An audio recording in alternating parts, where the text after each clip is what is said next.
informacije da vi niste direktno iz Subotice, pa nas zanima odakle ste i zašto si baš odlučio doći u Suboticu? Pa to je točno da nisam iz Subotice. Ja sam dosta često mijenjao sa obitelji mjesto prebivališta.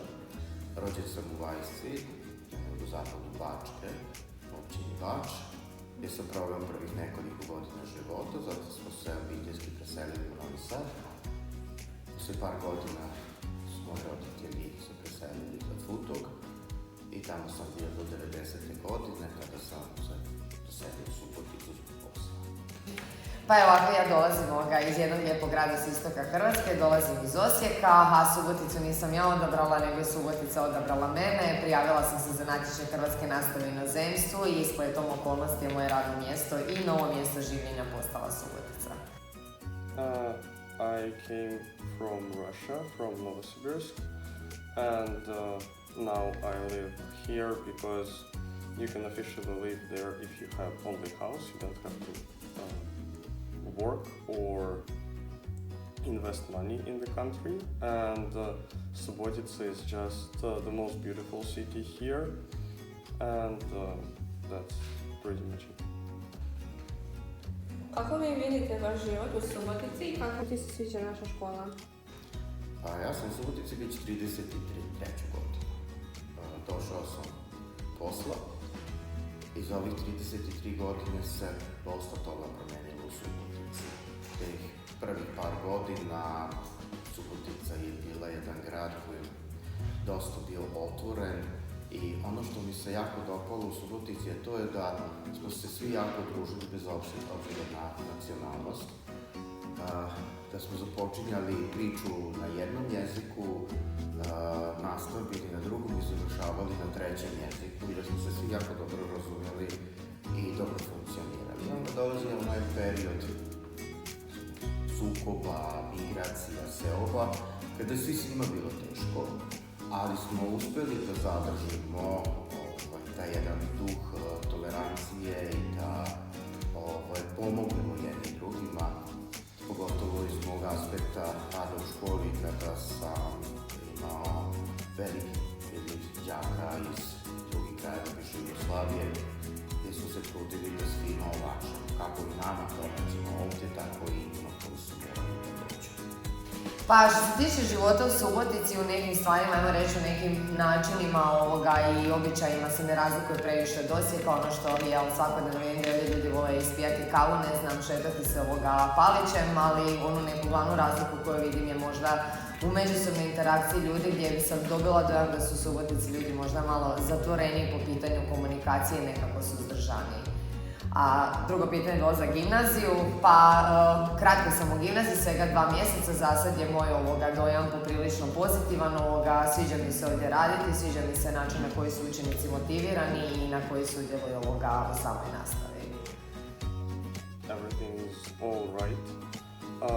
In Subotica, the only disadvantage is you don't really have shopping malls, but everything else is fine, and I like the school.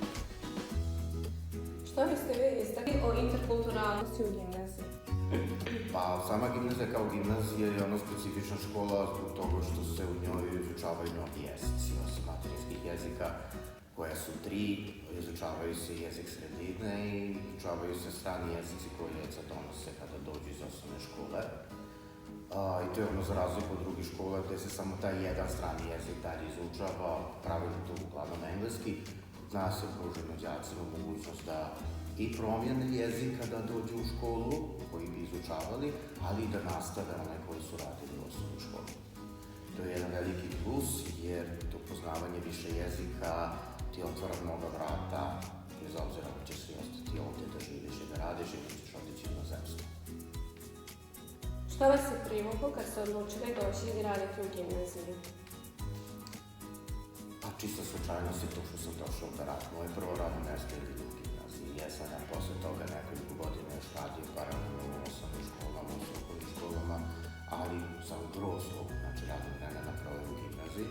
Tako da je meni mjerilo obrazovanja, prvo to gimnazijsko obrazovanje, koje sam i sam pohađao tokom svog školovanja, te 4 godine srednje škole, gdje sam išao u 2 novosadske gimnazije. jer sam radio ono što i učio, ono što i vi učite sada u gimnaziji. Hvala. Pa interkulturalnost svakako postoji, naravno to je ta nastava na 3 jezika, na mađarskom, hrvatskom i srpskom jeziku. Smatram da je to prednost učenika koji se školuje u ovakvom okruženju i smatram da ovo okruženje ima veliki potencijal koji možda nije u potpunosti iskorišten. To najviše mislim u vidu toga da možda treba više poticati međusobnu komunikaciju učenika, upućivati ih na te razlike, učiti ih o razlikama, istaknuti im zašto je važno i naravno njima prikazati zašto je to ogromna prednost školovati se u školi gdje se prakticiraju 3 različita jezika i samim time i 3 različite kulture. Što vas je privuklo kad ste odlučili doći raditi u gimnaziju? Pa, prije toga sam radila u politehničkoj školi, odnosno u strukovnoj, tako da možda najviše u tome pogledu kad se otvorila prilika dođem ovdje raditi i to neko iskustvo rada u gimnaziji i za sada mogu reći da sam poprilično zadovoljna i ugodno iznenađena svime što me dočekalo ovdje. Hvala. Molim. Gimnaziji. I don't know. As for me, it's totally comfortable. The only thing, I cannot really speak Serbian now, but I'm studying. And the more I listen to people speak here in Serbian, the more I can understand it. But everybody can speak to me in English and I can also. Šta te je privuklo kad se odlučio upisati gimnaziju?